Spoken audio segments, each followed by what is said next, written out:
All right, folks, welcome back. It's time for an update video on our Thompson Center Compass. This guy's chambered in 6.5 Creedmoor. We've been shooting it here on my channel for a little while, and it has proven itself to be a really good shooting gun. We've got, I'll probably call this video a 1,000 round update maybe, but in reality we're up to probably 1,300 or 1,400 rounds through the gun. And we've had very few disappointments as we test different bullets and stuff. We've found a few bullets that it likes in particular, but I can't remember any where the groups were just terrible. So it's been a very consistent shooter.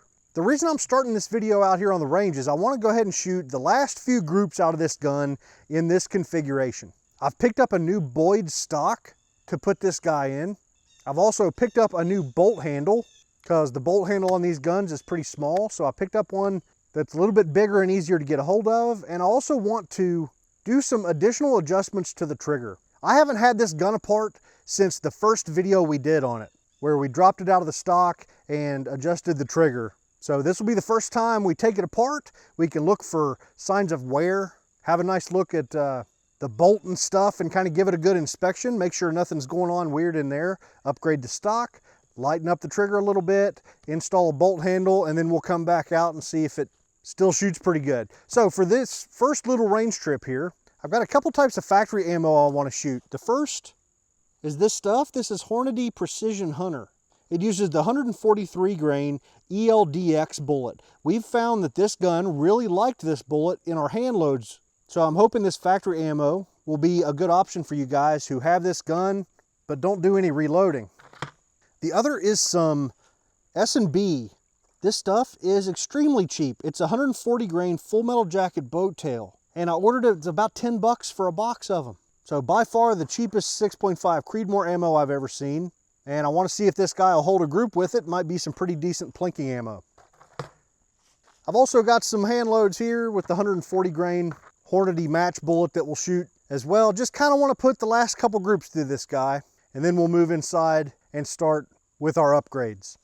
So I've got a target out at 100 yards. I've got my Silencer Co. Omega suppressor on here. The scope is the Vortex Diamondback Tactical 6-24. We're going to shoot her on 24 power. And I think we'll start out with the Hornady factory ammo, this stuff right here. So let's shoot a 5-shot group.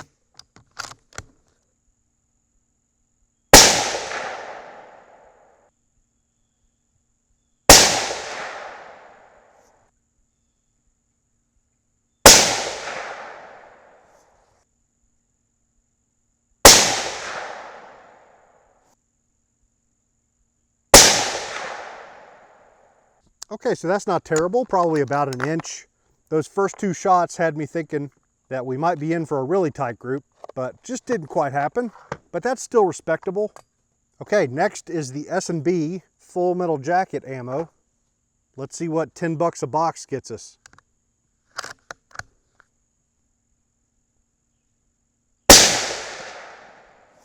Wow, got an extremely tight bolt lift here. I had read a couple reports that this stuff was very hot. This is the first time ever in 1,500 rounds almost with this gun that I've had a difficult bolt lift. The primer's pretty flat. So like I said, I had read this stuff was pretty hot. Let's go ahead and shoot it.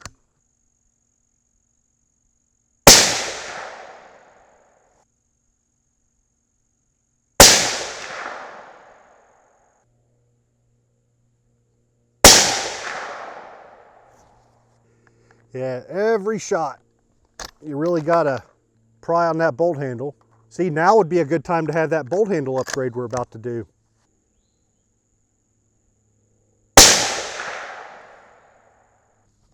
Okay, so except for that one shot that went a little bit crazy, that group wasn't terrible, but that sticky bolt just kind of sucks.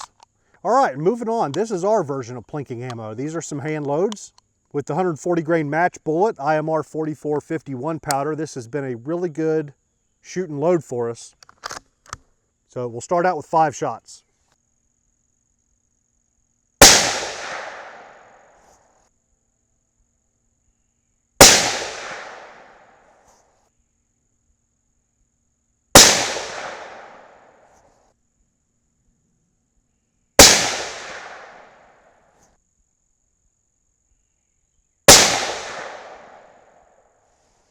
Okay, now that's better.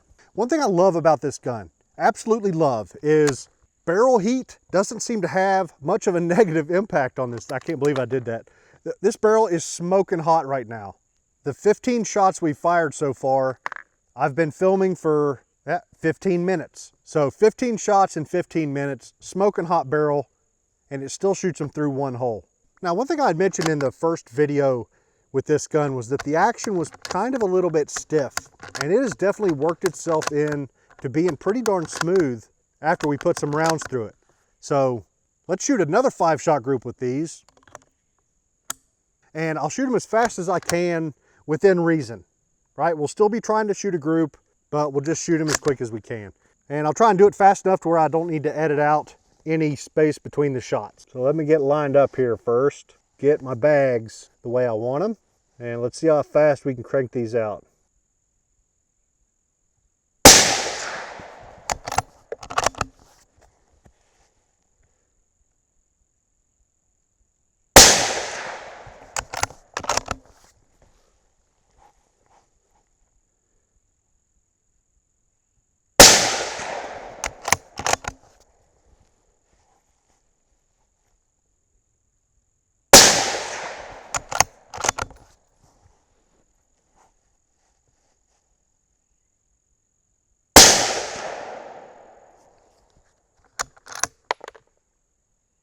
All right, so I was fumbling around a little bit there. I don't shoot like that very often. How'd the group look? Still packing them right in there. So I've got a crazy amount of mirage coming off this smoking hot barrel. So I think that's enough shooting for now. Let's get back to the bench and get to upgrading this guy. All right, folks, it's time to get to some upgrading. The centerpiece of our upgrade is the stock. And I went with a Boyd's stock. Here it is right here. This is the Boyd's Pro Varmint. I probably should have gotten a wider angle lens for this. Let me do that. Stand by. Okay, that lets me zoom out a little bit better. This is the Boyd's Pro Varmint. A couple things on this guy. I'm hoping that this is going to give us a little bit better comb height, right? A little bit higher back here. It's got a more comfortable grip than the standard stock, and it's got a flat forend, or a flat-ish forend. So I'm hoping it's going to be a little more stable when I'm shooting off the bench on bags.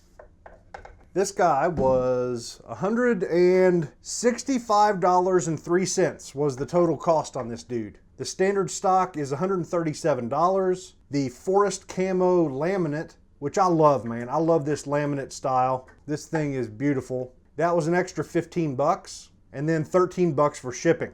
I'm not sure exactly what I expected here, but it exceeded my expectations. The finish is incredible. Like, it is really nicely done.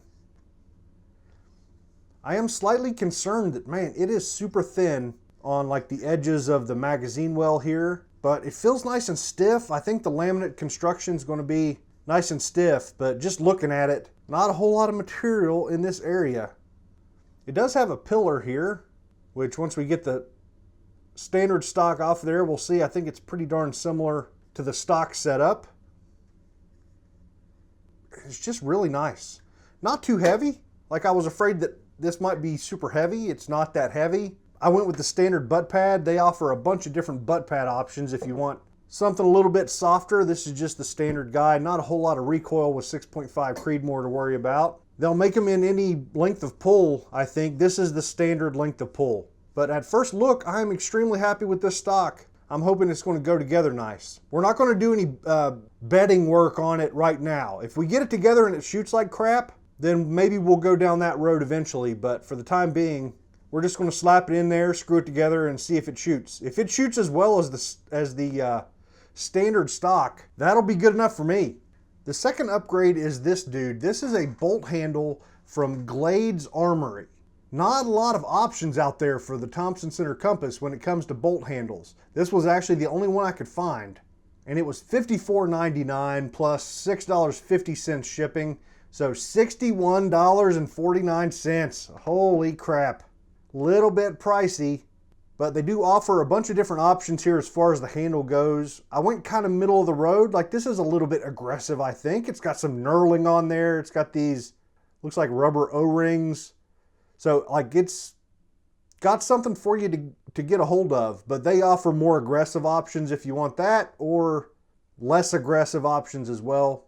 It's pretty nice, but the thing is, like I mentioned, this was the only one I could find when I went out on my search, so I didn't do a whole lot of investigation on the company. So right after I ordered it, I started looking around for other people's opinion on it, and a bunch of people have apparently had major problems with this company, Glades Armory.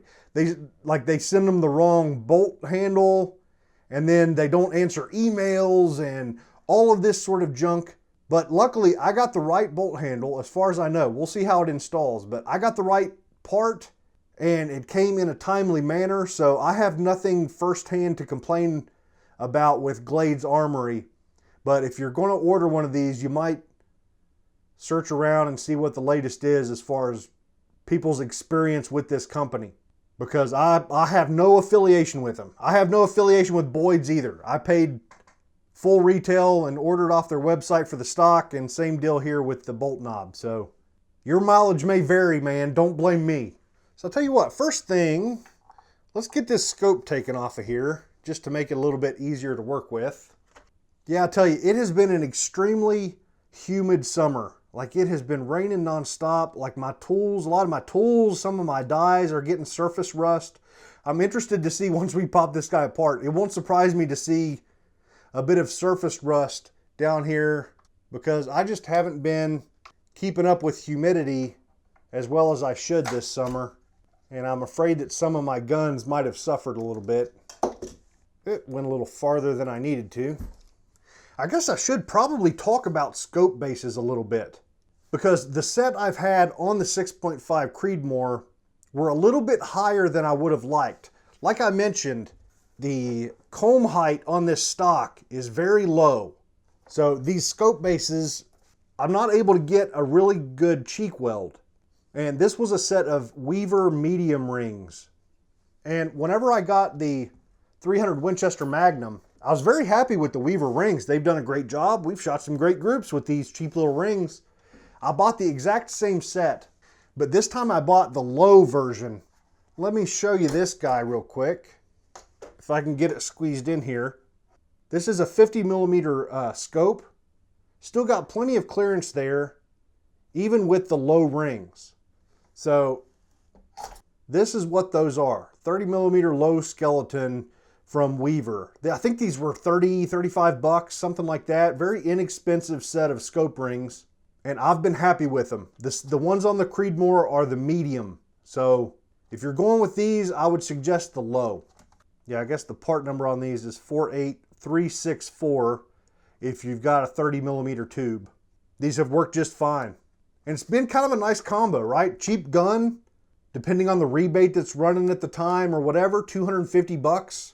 Something like that, a set of $30 rings, and then these Vortex scopes are a heck of a deal as well. I'm not sure which video I'm going to get out first, whether it'll be this one or the video on this scope. This is the Diamondback Tactical 6 to 24 by 50, and I recently did a video on the 4 to 24 by 50 Vortex Strike Eagle. Both of these, pretty not too bad.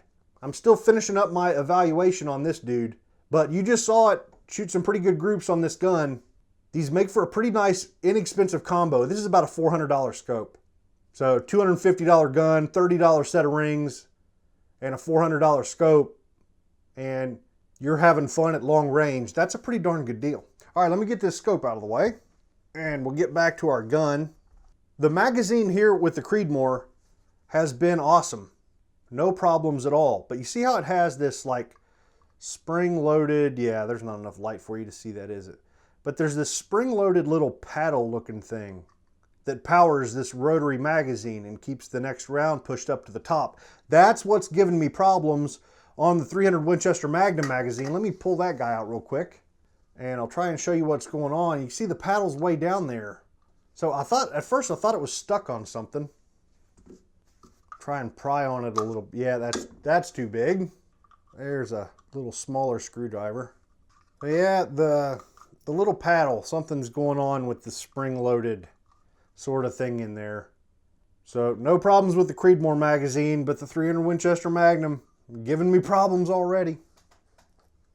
So we want to drop this guy out of the action, and there are 2 screws. See if I can find the right bit for this dude. There it is, right there, first try. Where'd my driver go? There it is. As I mentioned, I haven't had this guy apart since we took it apart to adjust the trigger in the first video. And the rear screw. Yep, you can see a little bit of surface rust on the rear screw. But I'm taking full responsibility for any rust we might run into here. I don't know. All right, let's see. Let's pop that guy out. Here's a look at our old stock. And there's the pillar right there. Should look familiar from what we saw in the Boyds. You know, it's hard for me to complain too much about this stock, just from the good experience we've had so far with the gun. But it really is, it's quite crappy. Like, it's extremely flexible, which you're probably not going to be able to see, but it's flimsy. But it's, you know, it's a perfectly adequate hunting stock. Like, if you're just buying a hunting rifle, it's extremely light. And as we saw with this pillar they got going on here, it does a good job as far as accuracy goes. One thing I had mentioned back in my first video that I've stuck to is these guns come with these little plastic things, which they're really for like displays in the gun store, I think. But if you slap it on the barrel and slide it underneath the stock a little bit, it makes for a really nice spacer to keep the gaps around your barrel. You know, make sure that your barrel stays free floated and doesn't get warped or something and get to where it's touching your stock. This makes it for a nice little spacer. So I've stuck with that over time, and I haven't really run into any problems with the barrel touching the stock and affecting accuracy. All right, let's zoom in and have a little look at this stuff. All right, so here's our muzzle and working our way up. Yep, and do have just a little bit of just surface rust. Underneath there's where our pillar meets up.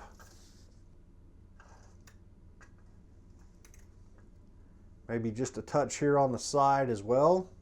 But overall, nothing terrible. There's our trigger assembly and our adjustments that we had dropped fingernail polish over back in the first video. Now, one thing a lot of people have mentioned to me is that Thompson Center did a recall on the early Thompson Center compasses. This guy that we got, about a year ago, was shipped after the recall. So it already had the fix applied and we didn't have to worry about it. But if you've got an extremely early Thompson Center compass, or if you've just bought a used one or something, you'll want to check out information about that recall. Maybe just a touch of surface rust there on the trigger. So let's pop out the bolt. There it is. Here's our bolt assembly. Let's have a look at that bolt face. Looks about brand new to me.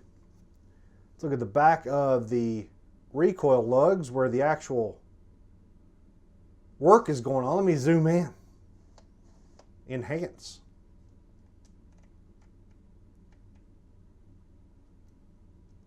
All right, got her enhanced a little bit. A little bit of rub mark there. A little less on that guy.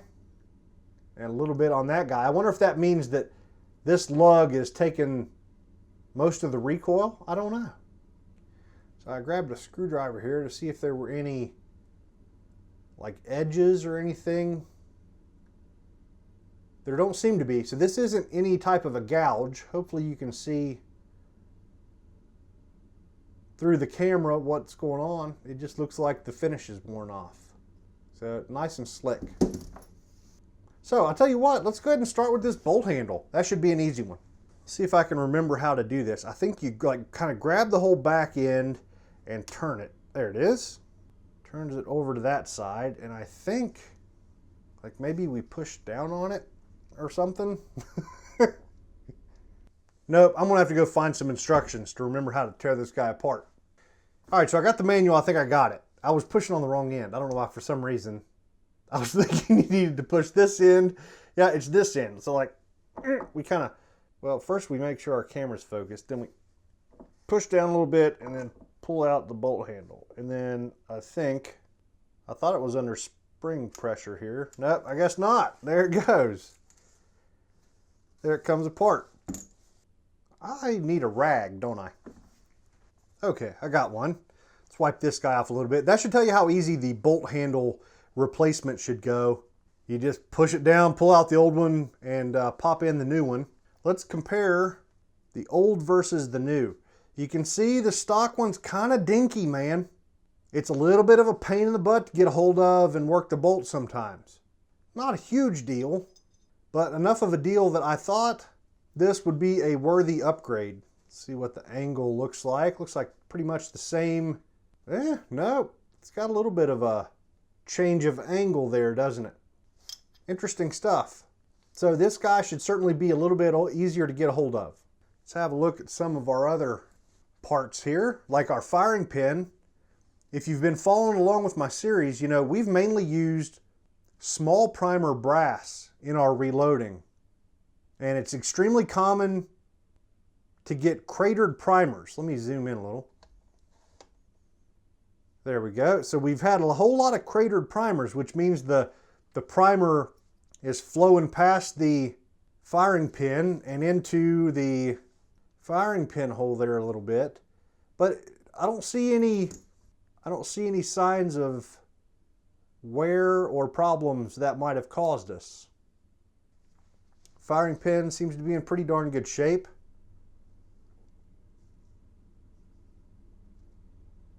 Just looking around for any cracks or weird wear. A little bit of wear right there. No gouges or anything, just kind of wearing off the finish. Anything up this way? Yeah, maybe just a little bit of a something going on there. But it doesn't seem to be anything to freak out about. I'd have to say it's looking pretty good for 1,500 rounds. It's looking extremely good, to be honest with you.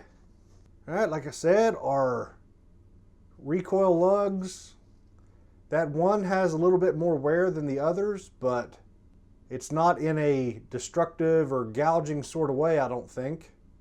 Makes me wonder how much a gun like this could be improved by truing up those faces and getting them square.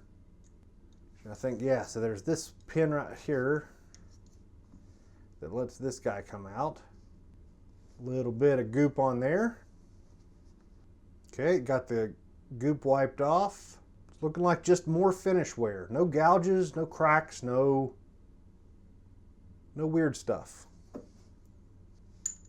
This guy here. This is the back where when the gun cocks, that firing pin thingy gets drug over here and sits in that recess. Let me wipe this off a little. Yeah, so that part actually looks really good.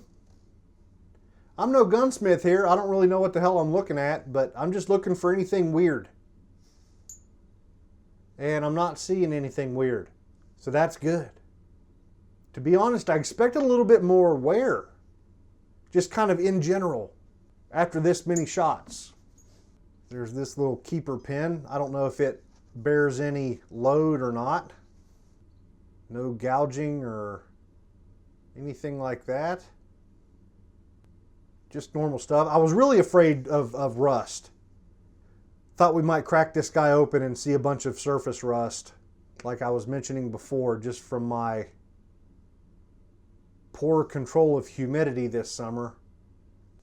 Yeah, I was just looking. I'm sure there's additional teardown here we could do to unspring this spring, but I'm not going to worry about it. All right, so just as I was kind of moving these parts around, I did have a piece of primer fall out. We have popped a handful of primers in this gun, and I think this is one of them. Yeah, there you go. Look at that. So I did have a piece of primer stuck inside of the bolt here somewhere. I'm not sure which piece it fell out of, but I think it was one of these two. They were the ones in my hands at the time. All right, let's see. Step one, I think, was the bolt head, which goes in there. And let's see, does that go in there? Yeah, that goes in there. And this can only go in one way because it has a step down sort of design. This side's a little bit smaller than the other, so it only goes in one way. And then this guy slips in there, I think. There it went. Okay, and then I guess we take it down into that valley there. And then if we push down a little bit, we should be able to slide in our bolt handle. You guys remember which direction it goes? Let's see, so the bolt, there's the safety. And let's see, when it's cocked, it'll be up in that position. So our bolt handle should go in that way and point in that direction. All right, so let's go move that guy back and then get this guy ready. It's ready. Now push down a little bit and it slides in. Can't tell if that went all the way in or whether it needs to go a little farther. Yep, I think it's in. Sweet. Good deal. So I think our bolt's ready to go. All right, let's take our barreled action here a little bit. I've got one corner of this rag that's got a little bit of CLP residue on it. I'm going to wipe it down a little bit. Hit those spots that were just a touch rusty. All right, so I got this guy wiped down. I've been looking for any signs of anything weird going on here. This is going to be nearly impossible for me to get you a good view of, but I've tried to look as close as I can for any signs of weird wear or anything that might point to signs of a problem. A little bit of wear right here where the back of the bolt kind of rubs, but nothing terrible, nothing I'm worried about. So hopefully you saw my first video where we went through all of the adjustments on this trigger. And I should say that the recall I mentioned earlier on the earlier Thompson Center Compasses had to do with the trigger and the gun not being drop safe. So in the first video, we went about adjusting this guy for the lightest trigger pull by the instructions. And what I want to do today is go a little bit on our own program. I honestly don't know if the gun will be drop safe. I've had multiple people tell me, so basically this nut right here, this is two nuts, and then this is a lock nut. See if I can, yeah, there you go. That side shows you a little bit better without the fingernail polish in the way. But lowering this nut down toward here lightens the trigger. And I've had multiple people tell me that they just removed one of the nuts. So I think that's what I'm going to try first, is break all of this loose, see about what it takes to get this one of these nuts off of this threaded part here, and then see what happens. One thing I don't know for sure is when they say it's not drop safe, is that not drop safe without the safety on or with the safety on? Like, I think the way the safety in these guys works, which this isn't cocked so I can't really do it, but the only time it's unsafe is when the safety is off, I think. And even when I'm hunting, I don't ever have my safety off until I'm ready to shoot. So that might be something I'm willing to deal with, is a gun that's not drop safe when the safety's off. I don't know. We'll play around with it a little bit. So let me go get some wrenches to break these guys loose, and we'll see about removing one of these nuts. So I'm trying to cheat a little bit here. I think the right way of doing this would be to drive out this pin, maybe, that hinges this whole black part, you know, our trigger assembly sort of thing, but I'm trying to do it without having to do that. And this rod here, this screw, has got a flathead notch in it here a little bit, and I've got it backed out a bunch. Actually, I've got it to the point where I could just take this stupid thing out. That might illustrate the point a little bit better. So there it is.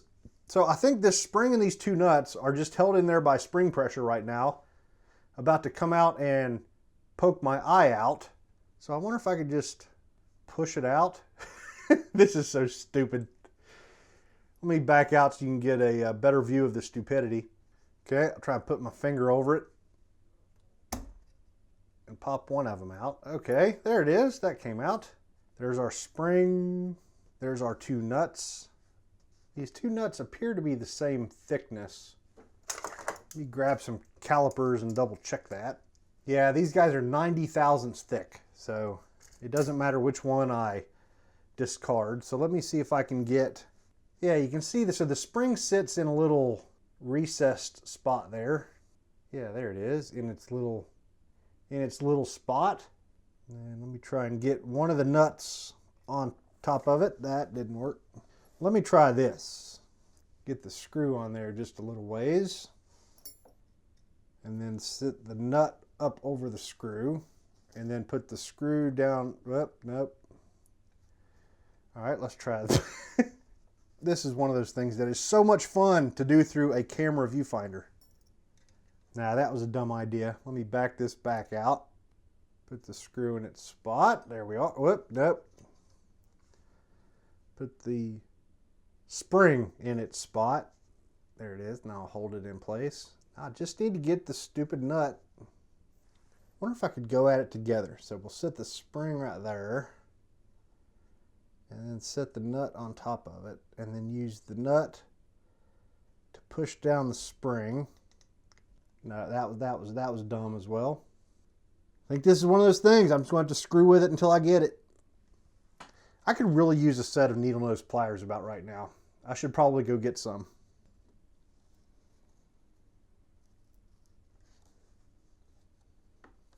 Oh, look at me. Look at me. All right, let me get this thing screwed down a little bit before it screws up on me. Okay. Try and wiggle the nut a little bit to get it lined up. Oh, yeah. There it is. Okay, sweet. So, if it's been a year since you watched the last video, you may not remember, but the screw sets the travel, right? So, with this screw all the way down, touching down there, the frickin' trigger cannot move at all. So we have to back it out just a little. Tell you what, we'll back it out a bunch, and that should show that then the trigger can move a mile. So we need it tight enough so that once the trigger thingy clears the thingy, it doesn't go too much farther. So I guess we could probably like basically do that and then screw it down until it touches. Okay, and then we'll back it out just a touch to maybe give a little bit more clearance. So trigger goes off. Still a little bit too much.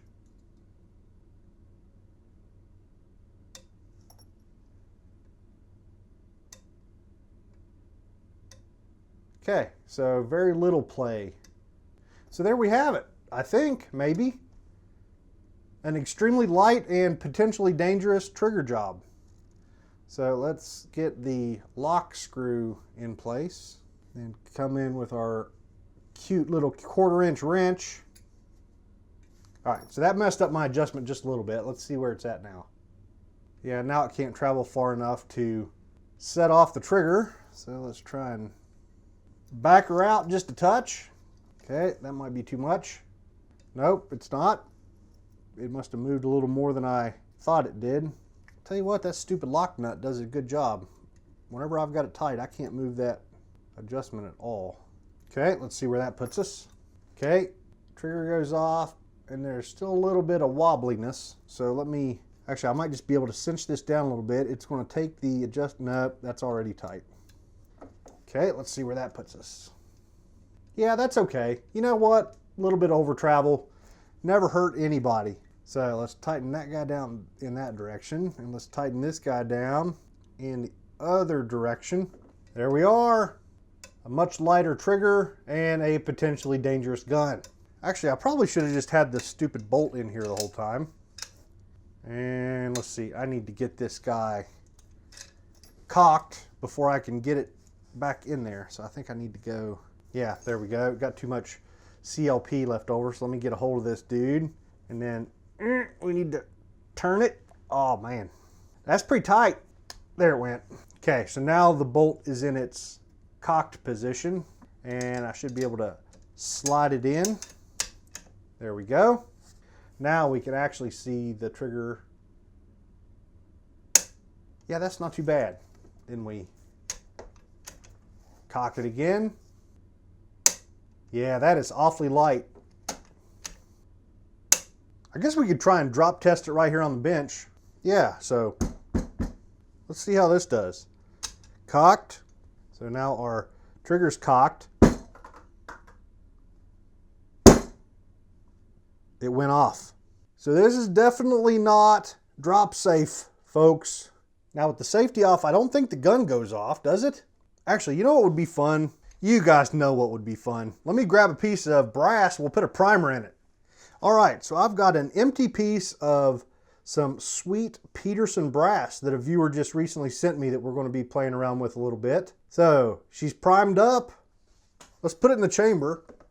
There we go. So we're loaded and hot, folks. Let's put this guy on safe, which if we go back here to the trigger does us no good, right? So my understanding is this would be safe. Let's bang it on the counter a little bit. See if we can blow something up.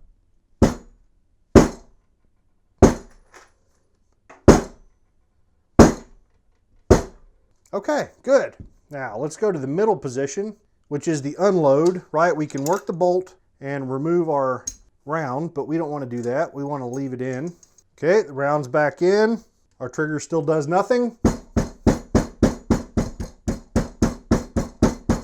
We bang it around and nothing happens. Now, if we take it off safe, I need to be careful. I'm going to blow out the light above us. Don't want to do that. All right, so our trigger's hot now. Let's slowly work our way up to it.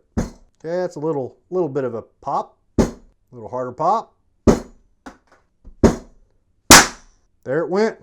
So if you happen to be up in your tree stand, you took your gun off safe to shoot that big buck and then you dropped it, you might just shoot yourself in the ass, man. You don't want to do that. That's bad.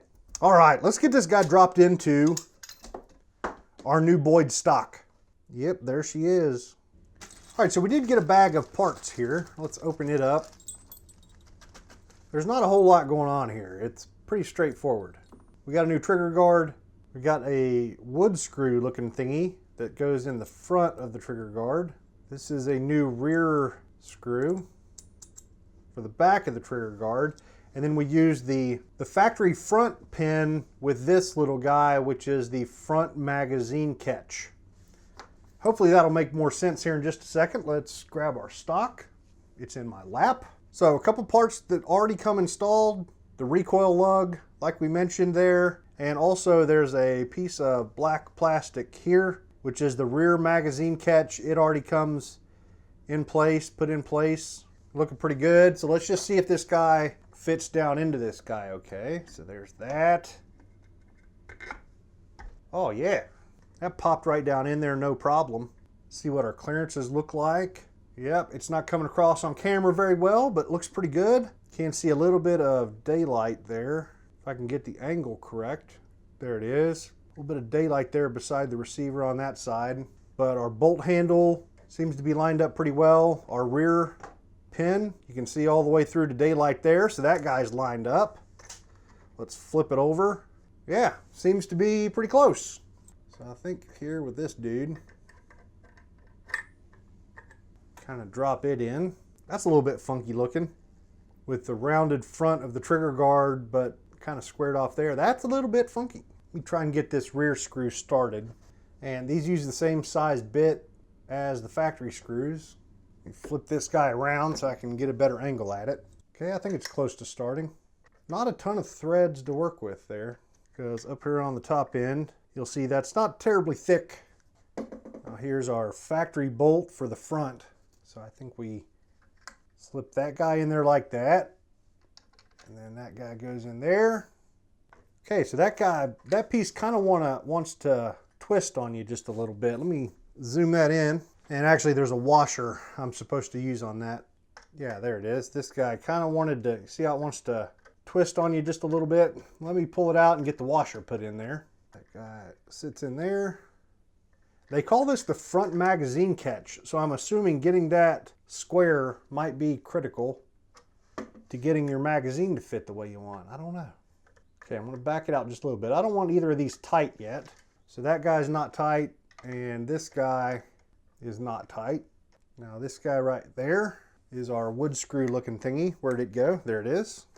See if I can manage to strip this out. This is exactly the sort of screw that I like to strip out. Okay, so it looks like I got it started a little bit crooked. That figures. Let me kind of come over this way at it a little bit. Is that better? Maybe, just a touch. Whatever. All right, I'm gonna go ahead and tighten this guy down, but you know, just barely. I don't want it too tight. So that should be put enough together for us to flip it over and have a look at it. Oh yeah, that's gonna be sexy looking. Flip her around this way a little bit. Yeah. Nice bolt knob to get a hold of. Stock seems to fit pretty nice. It's kind of sitting to the left-hand side of the channel. So once we tighten it down, we'll have to see if that straightens itself out a little bit. So now I would assume the action will have a little bit of play forward and back since the bolts aren't tight, but there's not a whole lot. All right, let's go ahead and torque down our action screws. Now I did finally pick up a Wheeler fat wrench, just a little inch-pounds torque wrench. Stupid things are way too expensive though. They're like 40 bucks or 45 bucks or something like that. 35 is what we want, I think. This thing's a frickin' pain in the butt to adjust. There's 30 and there's 35. Does that look like 35 to you? I think it's 35. Now it does come with some bits as well, which actually we could just use the bit we've already got out, but I think this is the one we need. These are, yeah, there we go. That's the right one. Put this guy into there. I don't know if there's a rule between whether you go front or rear first. I don't know. Tell you what, let me just kind of lightly finger tighten the front real quick, and then we'll go back and lightly finger tighten the rear. Yep, finger tight in the rear. There it is. Go back to the front, and then we should be able to turn this guy until we hear it pop. Little bit of wood crunchy noise, just a little bit. Okay, that was quite a bit of movement. I'm going to go ahead back to the back and hit it again. Okay, our torque wrench just popped. Go to the front. Okay, it popped there. I think the instructions for this fat wrench tell you to pop it 3 times. Okay, there's that. Good. And this wood screw, we're not going to take it all the way to 35 inch-pounds. I'm just going to give it another little tweak. So there we go. That was all out of focus, wasn't it? But whatever. Hopefully you got the point. Let's see if our magazine fits. Okay, these go back in first, and the little clip there goes there. Then the front, I can't tell if that popped all the way or not. And I'll tell you what, let me show you. See how that stupid catch I was talking about is a little bit crooked? That might be a problem. You know what? I better fix that. Yep, it's not popping over all the way over top of it. Crap. Crap, crap, crap. Now I'm going to loosen up the front, but I'm also going to loosen up the back as well. Just kind of start over. A little bit loose back there, a little bit loose up there. Get that guy straightened out. Try and get it tightened down a little bit with it in the square position. A little bit on the back, a little bit more on the front. Okay, now let's go to our torque wrench. Go ahead and get the back close. Yep, there's the back. Okay, see if we're looking better now. Oh yeah, much better. Let's see if that. Well, the little tab thingy finally popped forward all the way, but this might be a thing that needs a little bit of, oh there, actually that time it went in, no problem. So now it seems to be working okay. Good. See how it looks. Yeah, there it is. That doesn't look too bad. I guess they probably use standard trigger guards, and that's why we've got a rounded end meeting up to a squared face there. But that's not too bad. Let's see, did I triple pop the torque wrench on both of those? I don't remember doing that, so I'm going to do it again. Okay, and then the back. There it is. All right, so my battery just died in my camera, and I realized that I forgot to do something. This stock has got 2 different sling swivels up here. So lots of options for bipod attachment and slings and junk. But for my use, I wanted to remove these. Well, there's a nut inside. And yeah, I forgot to remove these 2 sling swivels. Or sling studs, I guess I should say. And then we got one in the back here, which I'm assuming is just screwed in. I don't know. Let's go with this dude with a crescent wrench and see if it'll unscrew. All right, so I'm knocking my camera around. Yeah, there we go. So there's the back guy. Hopefully that'll allow it to slide a little bit better on a rear bag, maybe. And let's tell you what, let me get the bolt out and the magazine out, and we'll pop the action back out. You know, this is probably not bad, because like I mentioned, whenever I was tightening it down, I did hear a little bit of wood creaking. So wherever those pressure points are, I think putting it together and tearing it apart a couple times might help it seat together a little bit better. I don't know. So these two front studs, you can see on the back here, got a little nylock type of nut, I think. And I should probably go get a nut driver. Let me do that. All right, so I got a nut driver. Let's see if we can just drop crap everywhere. And my poor microphone recorder thingy survives yet another fall. All right, let's see if we can loosen that guy. Started spinning on me, so. Okay, there's the nut. And there's the stud. All right, there's the second guy. I managed to get him out there without boogering up the wood, I think. Now this is probably mostly unnecessary. I could have worked around them, you know, just leaving them in place, but I thought this might be a little bit less annoying to use on the bench, but definitely going to keep them so I can put them back. And here's the old factory rear stud that got replaced. So there's our spare parts.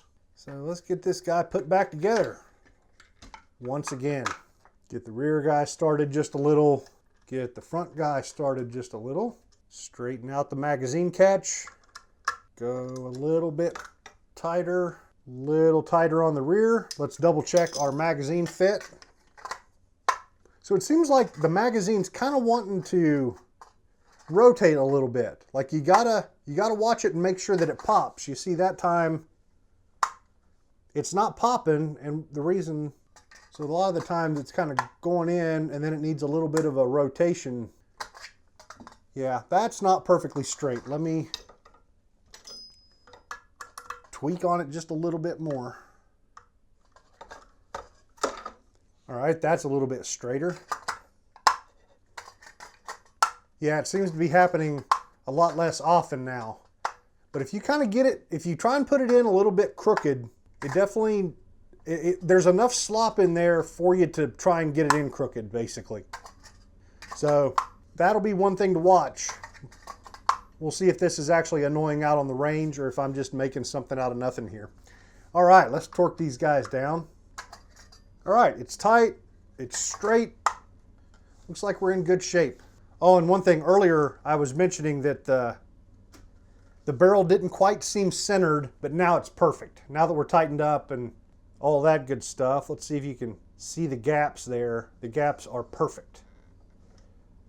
So it's hard to get on camera because of the shadows here. This guy, it might not look like there's as much of a gap as there should be, but you'll just have to trust me. It is looking perfect. I'll tell you what, there's a gap. Tell you what, there's a look at the gap with that side on top. And then let me flip it over. There's a look at the gap with the other side on top. So it's looking really nice. All right, all we need is a scope and then we can hit the range. So let's get back out to the range. Maybe we can have a proper look at this guy out in the sunlight.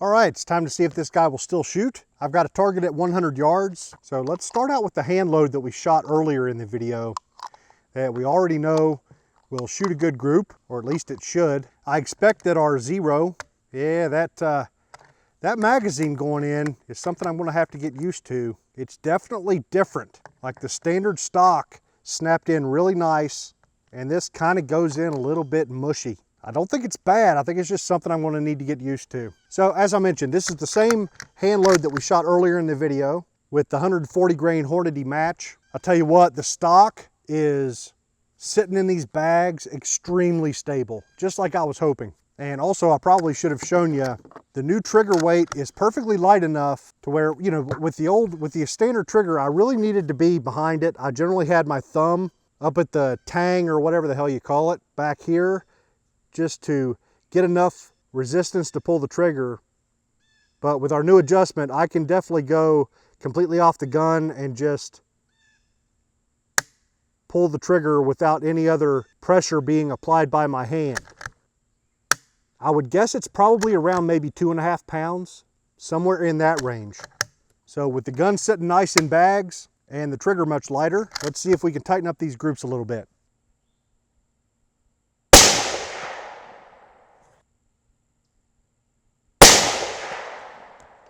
Freaking sweating my butt off out here. It's almost the middle of October and it's like 90 something degrees today. Yeah, the trigger is really feeling good.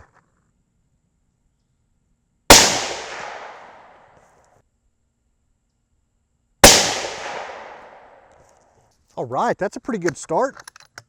So what I want to move on to next, you might have seen it in the background when we were back on the bench. There are 15 more hand loads that I loaded up, and the first is going to be the same bullet that we shot in this stuff. We're going to shoot another group with the Hornady Precision Hunter. This is the 143 grain ELDX. We'll shoot another group with the factory ammo here in just a minute. But before that, I want to shoot a hand load that we did in a previous video with the same bullet. It uses H4350 powder, 41.5 grains of it. So let's see what this group looks like. And there went my magazine. I clearly didn't have it all the way in there. This might prove to be a problem here, folks. I might need to adjust that front magazine thingy to get this guy to go in reliably. There it went. Something to keep an eye on. So the comb height on this stock, right, like the cheek piece back here, is still a little bit low for this set of scope rings. I'm not able to mush my face down into the stock quite as much as I would like. So these rings are only about, I think, 30 bucks. So I'll probably go ahead and order another set for this guy. Or first, I'll probably grab the ones off of the 300 Winchester Magnum, move them over to this gun, and make sure that it looks about right. I think when you're ordering this stock, you can specify a specific comb height. I know you can specify length of pull, so they give you options, but these medium rings, still not quite, it's just not quite right. I should have waited for the sun to go down. It is freaking hot out here. And that trigger is breaking crisp. It was really feeling good.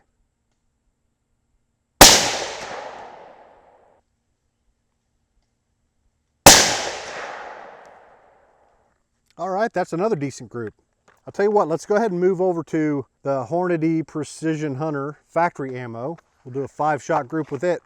Still trying to figure out exactly what to do with my thumb. I haven't really found a comfortable grip yet, so I'm doing a little bit of experimenting.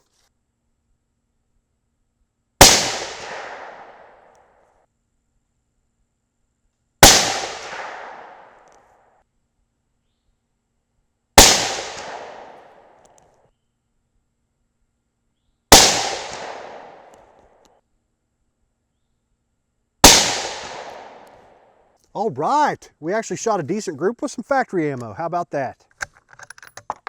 Good deal. I'll tell you what, I'm gonna take a break for a minute and wait on some shade because I am out here roasting. It's ridiculous. It's October, for crying out loud. All right, folks, what a difference 30 minutes makes. Holy crap, now we're in the shade, feels much cooler. Now hopefully I can shoot without sweat dripping off my chin the whole time. I'll tell you what, that group with the Hornady Precision Hunter stuff was pretty darn impressive, right? The 143 grain ELDX. This gun has proven that it really likes that bullet in our hand loads. And I bought this box of ammo specifically for this video. I've got 10 of them left. So let's shoot a 10-shot group with the last 10. I'll tell you what, folks, the magazine is really the only thing I'm kind of worried about here with this stock. But that time right there, it went in just fine. And we're in good shape. All right, here we go, 10-shot group.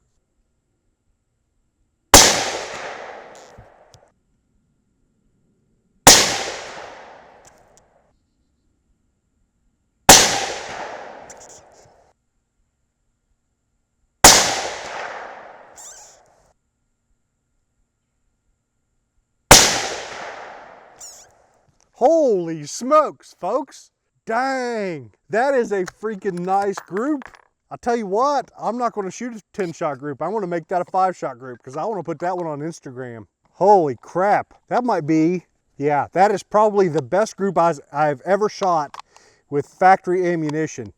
Really good stuff. Tell you what, I love the way this stock is riding these bags. The front rest is a little bit tight, like it's pinching. It can't quite slide as well as I would like it to, but still, it's riding them really well. This is going to be a great setup for testing in the future. All right, let's move over to a fresh dot and shoot another 5-shot group. See if we can back up that last one.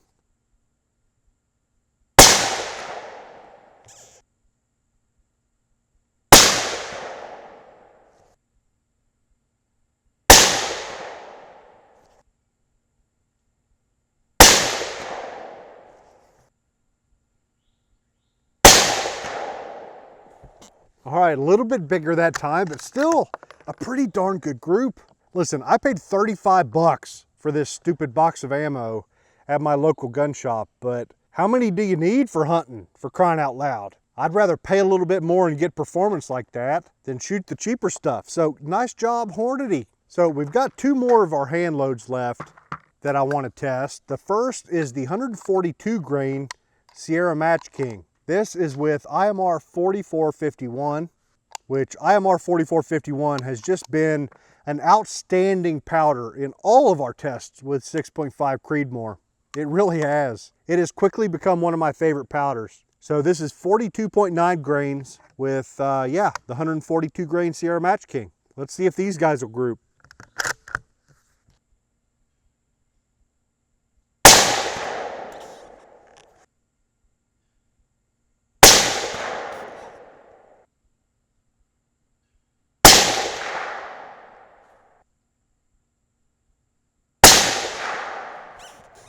All right, that might have partially been on me.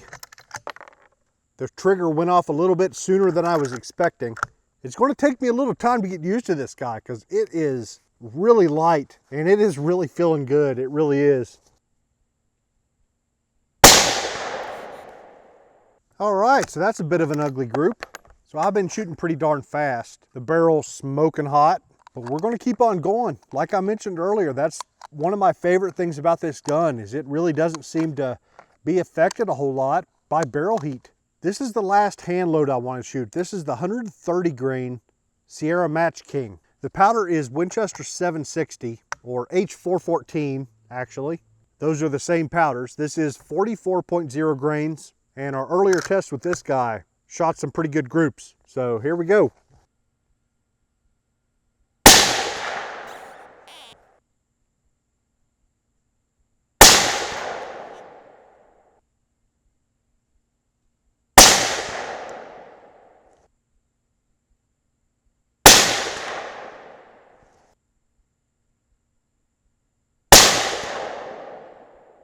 All right, that's not terrible. All right, so I've still got 15 rounds of this S&B, this stuff, the plinking ammo that I got for 10 bucks.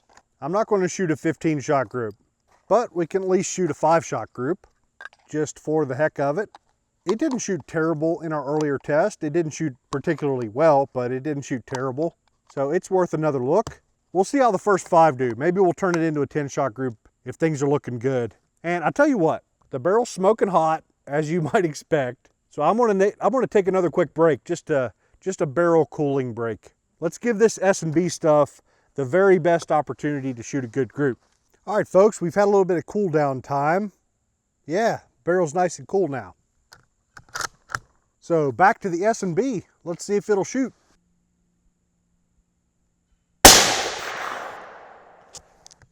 Yep, still got the tough bolt lift and the extremely flat primers. No surprises.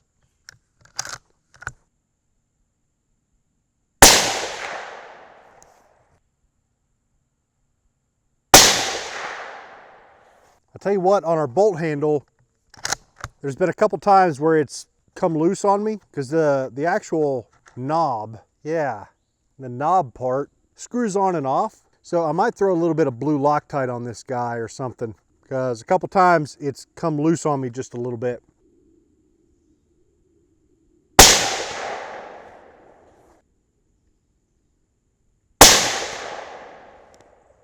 All right, that's about enough of the S&B.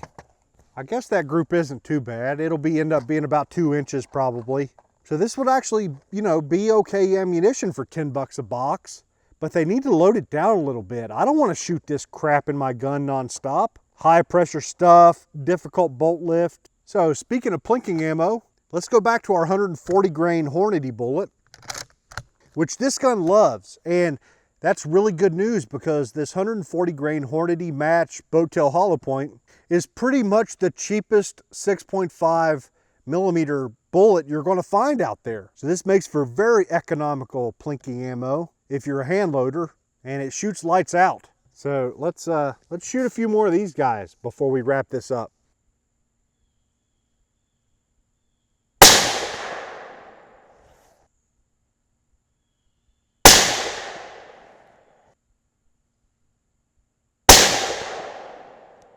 So those first 3 shots there were from one lot number of bullets, and I've got some loaded up from another lot number of bullets. So here's 5 of these guys. Yep, that didn't quite click in like I wanted. Yeah, this magazine situation, I'm gonna have to get used to it. I guess if there's a negative about this stock so far, that's it. It's getting that magazine catch set just right so it'll be easy to feel confident about your magazine insertions, basically.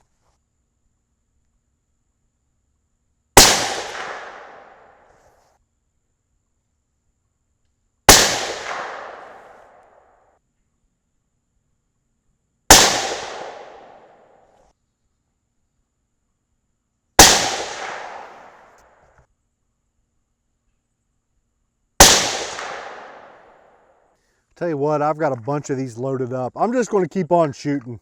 I'm having fun out here. I'll tell you, I should have done this a long time ago. This stock is riding these bags so much better than the old stock. So this is a massive upgrade. The lighter trigger is a huge upgrade as well for this sort of work, right? Just shooting groups, it makes such a huge difference. But I almost kind of wanted to prove myself a little bit with the heavier stock trigger setting. We shot a ton of good groups with that trigger, but it was extremely heavy. Like I mentioned, I really needed to be up on the back of the stock to get the right leverage for pulling that trigger. It was a heavy trigger. So this setup here with the new stock and the lighter trigger is going to be so much better for the sort of work I'm doing here on my YouTube channel. All right, 5 more shots.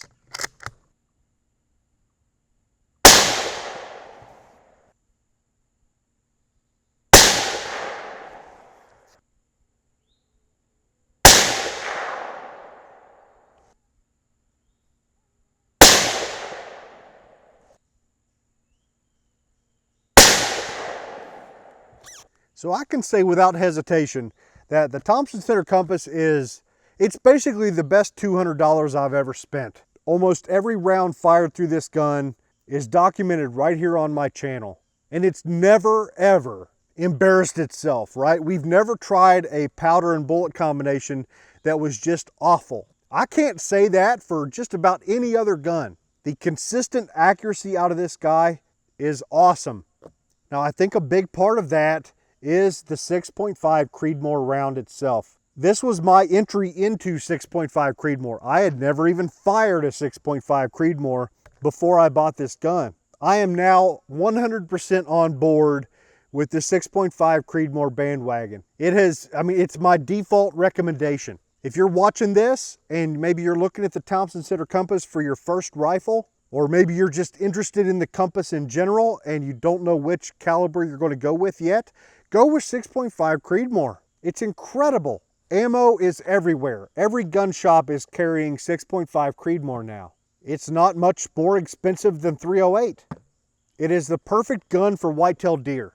Like, I think it runs out of steam around the elk range. Like, if you're an elk hunter, there are probably better options for you out there. But if you're looking at whitetail deer or mule deer or pronghorns, or if you're wanting to get into long-range plinking or just plinking in general and you want a full-size, high-powered rifle, 6.5 Creedmoor is amazing. Since I bought this gun, I've also built a 6.5 Creedmoor in AR-10. We haven't shot it a whole lot yet. It's still pretty new to me, but the early signs with it are excellent as well. It's an accurate shooter. We built a 308 AR-10 upper at the same time, and we spent a whole lot more money on the on the 308 barrel than we did on the 6.5 Creedmoor barrel, and the 6.5 Creedmoor barrel is shooting better. So it's very easy to find accuracy in the Creedmoor, and I'm a huge proponent. You look at this setup: gun, rings, scope, stock, bolt knob. All of this is cheaper than the stupid suppressor I've got hanging off of this guy.